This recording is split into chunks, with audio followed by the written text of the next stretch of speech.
Ќе сакнат комуналните услуги во 7 општини. Министерството за животна средина потпиша договор вреден безмалку 8 милиони франци со швајцарската амбасада, кој предвидува модернизација на водоводните мрежи, зголемување на енергетската ефикасност и подобрување на услугите на комуналните предпријатија.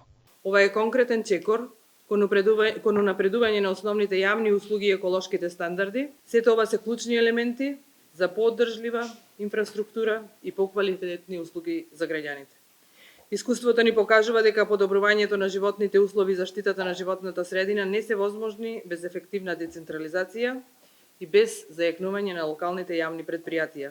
Речиси 7 милиони франци од целосната сума се грант од Швајцарија, а над 1 милион франци ги има обезбедено Министерството за животна средина и просторно планирање. Landscape and forest fires. Пожарите што ни се случуваат на отворено, вклучително и шумските пожари, уништија огромни зелени површини и предизвикаа значајни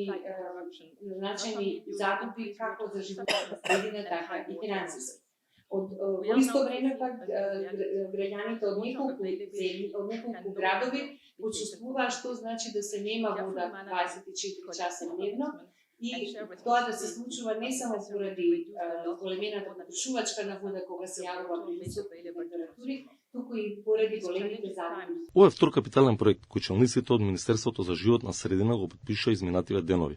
Предходно министерот Изет Меджити потпиша договор со вредност од безмалку 11 милиони евра за набавка на комунални возила за 18 општини од југозападниот и пелагонискиот дел на земјава.